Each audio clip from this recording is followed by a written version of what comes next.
All right, let's roll. Our Winter Games coverage continues on the SportsGrid television network. I am Gabe Morency. Let's do this thing. It's hard to believe that we're into day 6 of the Olympic Games. And in fact, Wednesday will be game 7.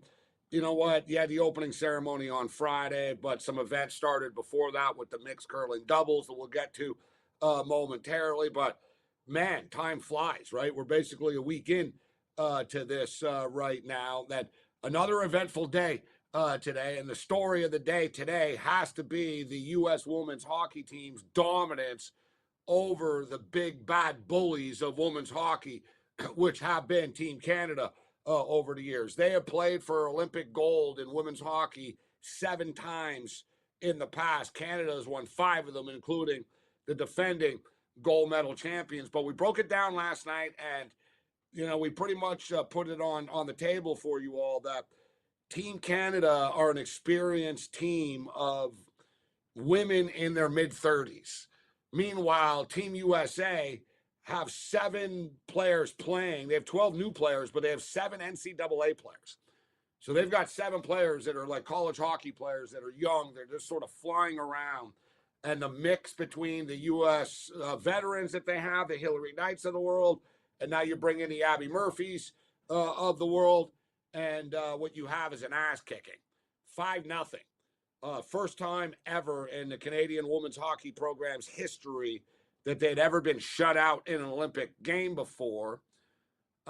It's the first time that the U.S. have ever shut out Canada before in an Olympic game, obviously. But the pendulum is swung. There was the rivalry series leading into this, and the U.S. women outscored them 24-7.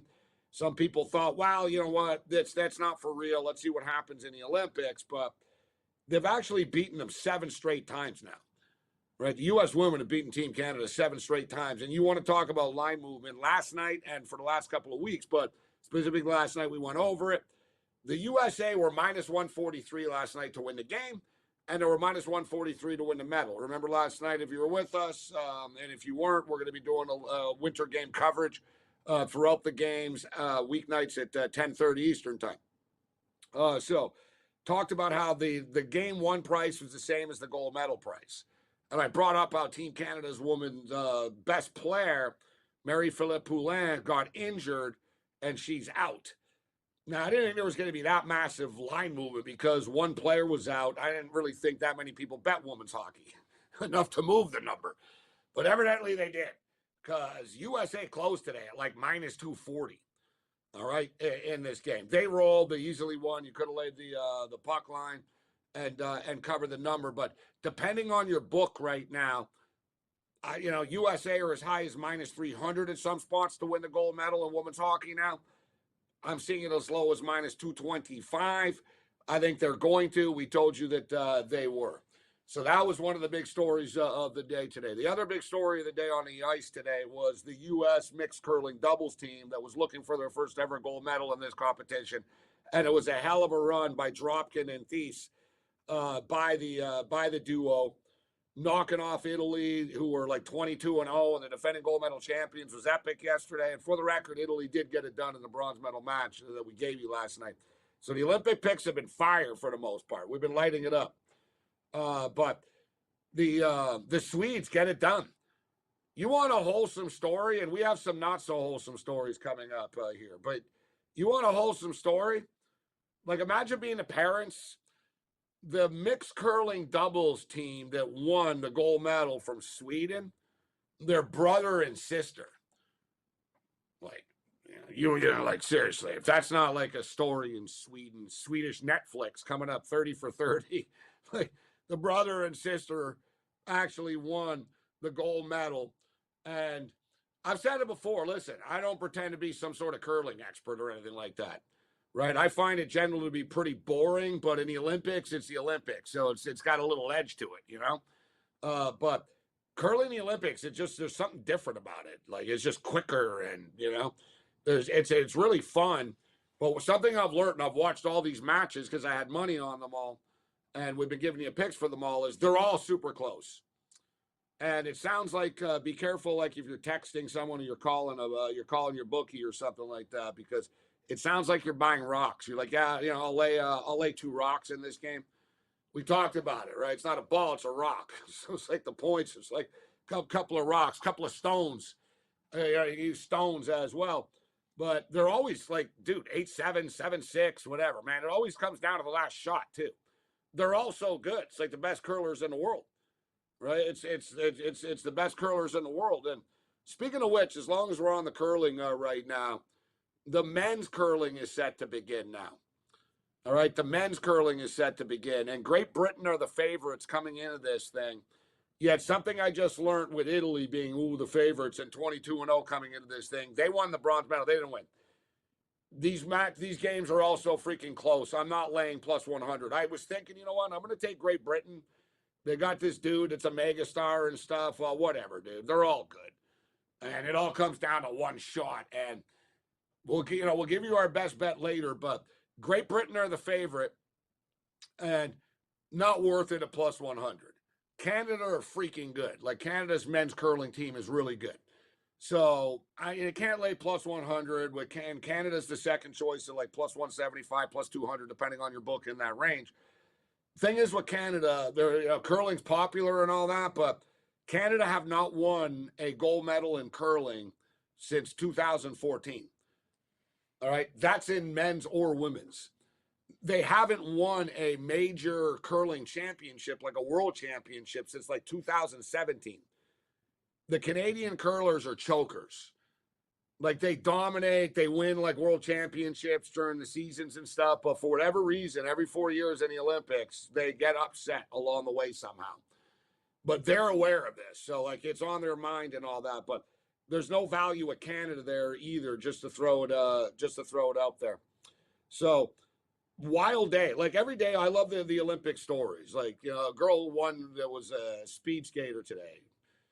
She was born without fingers on one of her hands. Now she's an Olympic medalist and stuff. There's always these great sort of the brother and sister winning a gold medal. Like, you get these sort of human interest stories. A funny one today was a skier from Norway. And Norway are dominating the medal count. We talked about it before, guys. They've already got 6 gold medals right now. They're racking them up.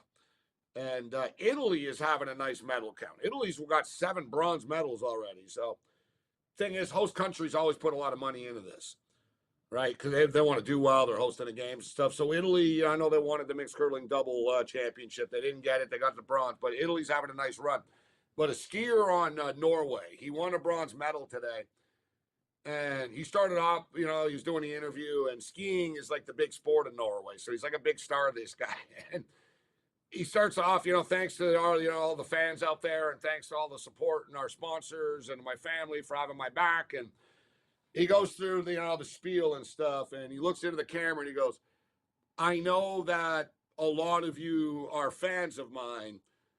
And he goes, I know what I'm about to say is about to really let you down. And he goes off and he starts talking about how 6 months ago he met the love of his life, but he cheated on her. He goes, but I cheated on her. And he goes, now I'm suicidal. And I hope, I don't think you're watching this because you hate me. And, if you're watching this, please forgive me. And the guy starts breaking down in tears and stuff. I got to tell you, I thought I've seen it all. I've seen tears at press conferences before. Right? I've never seen anything like that. But I've also never heard of people injecting their penis so they can go further down a mountain in the ski jump either. Right? For the record, that's not, the Olympics. There is something with that. We'll get to that later on. But as I stated, there's always something going on in the Olympic Village. And for the record, I was curious about this too, because the Olympic Village is always like one big sex fest. 300,000 condoms have been placed in the Olympic Village. It's only been 22 days.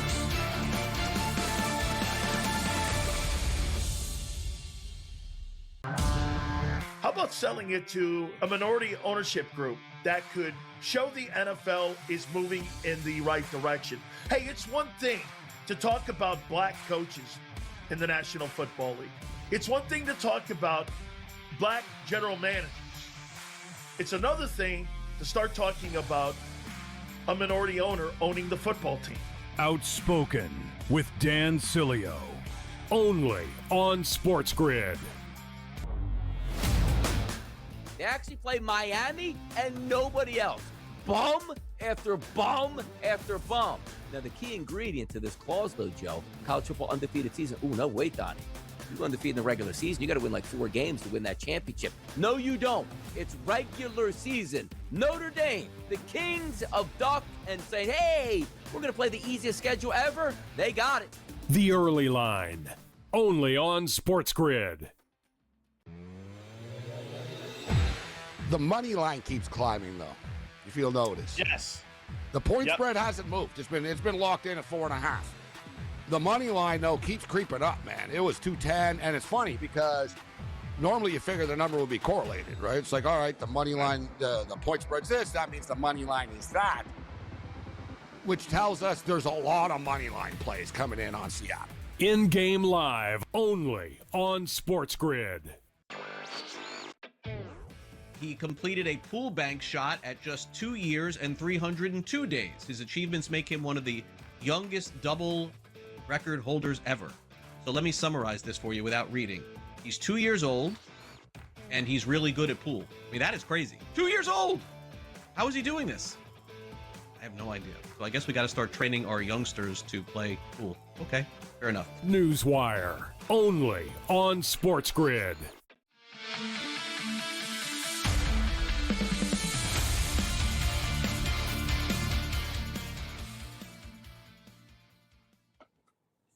All right, we're rolling along here. Our Winter Games coverage continues on the SportsGrid Television Network, Roku TV, and more. Olympic coverage is on all the time. It's not live right now, but I just see the Italian dudes. Their speed skating team came out. They look like aliens from the future. It looks like the movie Tron, the old one. They're all like blue skin type modder, like they got this crazy suit on. Man, I saw an angle today of the luge track. I posted it on my X. It's wild, man. Like, it's literally sideways. Literally sideways. All right, so men's hockey set to begin. The women's hockey's been cool, but whatever. It's going to be Canada and the USA in the gold medal. We all know that. The men's is wide open. I know people want to just hand it to Canada and the USA, and NBC's promoting it. Oh, Canada versus the USA, best rivalry and all that. And hockey, it's like they might not play each other. Right? They might not play each other. There's no guarantee. Like the USA and Canada and women's were locked in to play each other. They put them in the same group to make sure they played each other. Right? They probably should have done this, but the Olympic Committee doesn't care about what NBC wants. So, right? Like the pool, the groups are the groups that they are. But some of you know the story, obviously, that have been fans of mine and viewers and listeners for years. But if you're unaware, my grandfather played in the Olympics in 1936, and if you're going to be in the Olympics, that's a good, that's one of the Special Olympics to be in. I believe we got some shots coming up here. So, played hockey, and like I said, 1936. That was like the German games and stuff, right? In those days, like it was summer and winter. So Germany hosted the summer games with Jesse Owen and the winter games as well, and my grandfather was on Team Canada. It was one of the most controversial Olympics for many, many different reasons. But of course, somehow, like it was almost like I was there. That something weird had to happen. Something weird had to happen for Canada not to win a gold medal in hockey, which would have been unheard of, and it did happen. But we don't have full time to go over the full, the full details of the controversy and stuff. But it's a pretty crazy story, actually, what happened. There's actually books written about it and stuff. And then the war started after. So it was very, very, very memorable Olympic Games. Anytime the Olympics come up, like when I was a kid, I didn't really care. I liked NHL hockey, but I wanted to be the goalie more in the Olympics than I did in the NHL. Because of my grandfather and just because of the history of the Olympics and Team Canada and Russia, the Miracle on Ice, right? Another very inspirational. The Miracle on Ice changed everything for hockey in the United States. And I think now this Olympics, we're at sort of a crossroads for American hockey. we saw the popularity skyrocket after the Four Nations, right? So we saw the popularity skyrocket after the Four Nations. NBC never really pushed hockey too much before. Now they're all in on it, right? Now they're like, it's one of their features here. So this is a massive platform. But the thing is, you need a rival to beat to make it matter, right? And it was like nobody beat Russia before, right? Canada, wasn't pros in the Olympics before. Russia used to dominate. Russia would have, they weren't in the NHL and stuff. So Russia literally won every Olympic gold medal all the time, and they won easily all the time. And the kids in the NCAA kids knocked them off somehow. And you've seen the growth of hockey since then, to from Dave Christian and Jim Craig and all these guys to Patrick Kane just breaking the record for the highest scoring American recently, right? The progress has been unbelievable. You see women's hockey, they're dominant now. They're about to win a gold medal in the Olympics.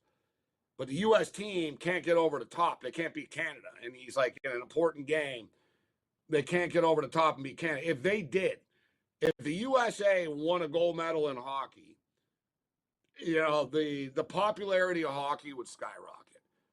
They just sold out the football stadium in Tampa. The Tampa Bay Buccaneers can't sell out a game, right? The Lightning did.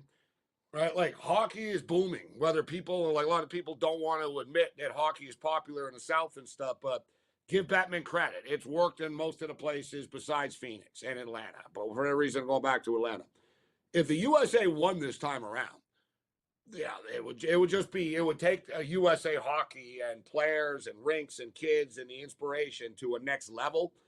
So Gary Bettman wants the USA to win because he knows the bump that they can get out of this. Canada wins, and it's whatever, right? And the level of pressure on Canada in this is next level. It's equivalent to Argentina in soccer or something, Brazil. It's one of those if you lose, don't bother coming home type of deals, right? The USA are playing with house money, but there's more than the USA and Canada in this tournament, and as good as Canada is, these are just one-game sort of knockout games, right? You have the preliminary round. That's a lot like the NCAA tournament, man. You might have the best roster, but doesn't mean you're going to be the best team on any given night. And hockey is one sport as well that one player can change things. Whatever. A running back can change things, but it's like a pitcher in baseball. I think it's the best, sort of analogy in the sense. Yeah, the Dodgers are loaded and stuff, but if we have a stud pitcher that just shuts them down, it's an equalizer. And a hockey goalie can be an equalizer. And we've seen in the past, Dominic Hasek, all right, beat Team Canada and Wayne Gretzky and Eric Lindros and the Canadian hockey dream team lost because Dominic Hasek was that good between the pipes. Goaltending matters that much in these mini tournaments. Now, that's the whole, the knock on Team Canada and why some people don't think they're going to win because Jordan Binnington has struggled with the St. Louis Blues, but the St. Louis Blues isn't that's not playing for Team Canada, right? The fact of the matter is, if you're a goalie for Team Canada, you're not really going to face that many tough scoring opportunities. The team in front of you is so good. You just have to make a couple of saves when you have to. And even though Binnington is, shaky, he's been shaky as hell this year. I think Canada will be fine between the pipes, but it doesn't mean that they're a lock to win this tournament. And on the other side, we'll get into our best bets, and we'll lay out a couple of hockey future best bets as the tournament, the men's side of things start in the afternoon / morning. So if you want to get your future bets in, there'll still be odds up and stuff. But if you want to get your spots in, get them in now.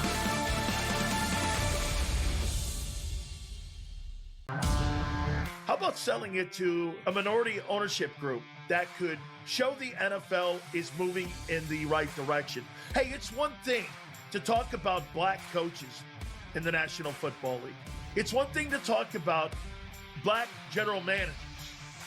It's another thing to start talking about a minority owner owning the football team. Outspoken with Dan Cilio.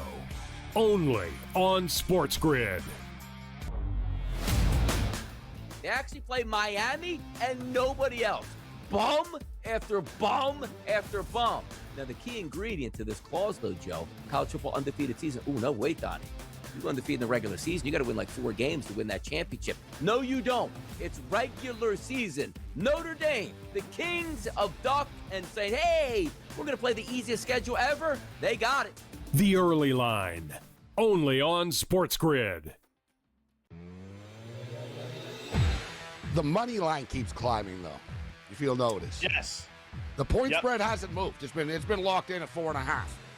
The money line, though, keeps creeping up, man. It was 210, and it's funny because normally you figure the number would be correlated, right? It's like, all right, the money line, the point spread's this, that means the money line is that, which tells us there's a lot of money line plays coming in on Seattle. In-game live, only on SportsGrid. He completed a pool bank shot at just 2 years and 302 days. His achievements make him one of the youngest double record holders ever. So let me summarize this for you without reading. He's 2 years old, and he's really good at pool. I mean, that is crazy. 2 years old! How is he doing this? I have no idea. So I guess we got to start training our youngsters to play pool. Okay, fair enough. Newswire, only on SportsGrid.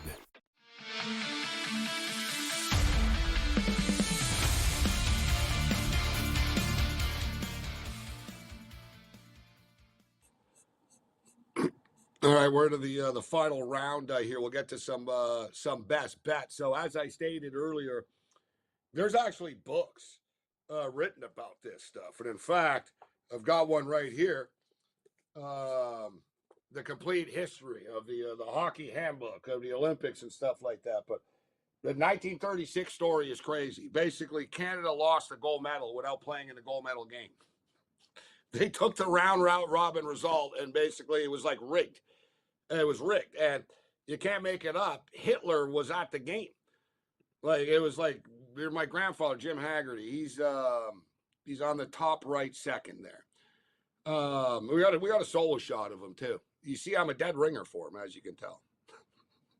We actually used to it. I had hair. I kind of look more like him a little bit, but he looks like he should be in the movie Field of Dreams or something like that, huh? Hell of a hockey player. Great player. Like I said, Team Canada and Montreal Canadiens played in many different leagues and stuff and won a lot of different cups and all that type of stuff. But the 1936 gold medal, he did not win. He won a silver medal. And as he stated, he didn't win silver. He lost gold. And they got screwed over, and there were books about it. But there's revenge all these years later. So listen, Team Canada, it's not a stone cold lock, but they are just so freaking deep. And they're just, when you put it this way, Sidney Crosby is Canada's third line center. Sidney Crosby's on the third line. Even the U.S., I don't like the U.S.'s team. And in fact, I think U.S. hockey fans are in for a little bit of a letdown and a disappointment. So our podium picks, let's go with Canada to win the gold medal. All right, so Canada wins the gold medal. I'm really stepping on a limb. I'll tell you guys right now, too, and I don't say this because whatever, I'm not getting paid from any book to do this. FanDuel has the best odds. Like, Bet365 has Canada like minus 115 to win gold. FanDuel has them at plus 130. So I'll tell you where I see the best odds are. So, you've got plus 130 out there, but Canada wins gold. I think Sweden are dangerous. The only problem with Sweden is they're moody. Sweden are like IKEA furniture. It's good if you put it together, but it's hard to put together. And already I see Nylander didn't practice today and stuff, but Sweden are legitimately probably the deepest team after Canada. I know people want to big up the U.S. and stuff, but Sweden are loaded, all right? Sweden are loaded, and I think they have the potential to win gold. They've won gold twice with NHL players before. All right, or I should say, once with NHL players, one without. So they're capable of pulling it off, right? I've seen them win big tournaments. A podium finish, all I got to do is win a freaking medal, and it's minus 155. This was like minus 120, but everybody's jumping on Sweden now. So Sweden to finish on the podium. Here's my bold pick: the Czech Republic, Czechia, as they're now called, to finish on the podium. They're dangerous. Their goalies are good. They're going to be hard to score on. They're stacked with NHL players. People are sleeping on this team. They're 14-1 to win a gold medal, but let's throw a little plus 400 on them just to get on the podium. And you know what? I'm feeling it with the Swedes here tonight. Men's curling. So the mixed doubles, I talked about the brother and sister, and I almost didn't want to go with Sweden to win gold in men's curling because I like Sweden to win gold in women's curling as well. And I'm like, well, are they really going to win all 3 curling medals? That's asking a little bit much. But men's curling is also set to begin in the overnight early hours, depending on where you are. So in other words, for you future bettors, it's time to pull the trigger here.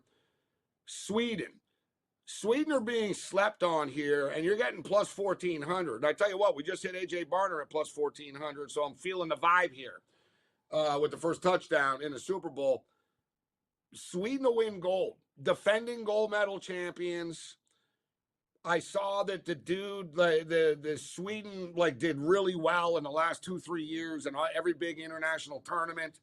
I read an interview with the skip, Olin, of Sweden, in which he was talking about, you know what, Great Britain are really good, Canada are good, Italy are good, everyone's really good, but he basically said, I am the defending gold medal champion. And he basically said, you're going to have to take it from me. And he said, we're playing great right now. We feel great about our chances.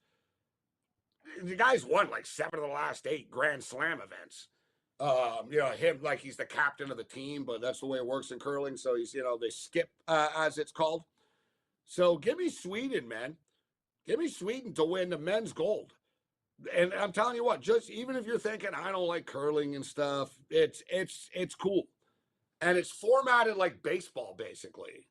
Right? There's you go, I go, there's 8 ends instead of innings, whatever.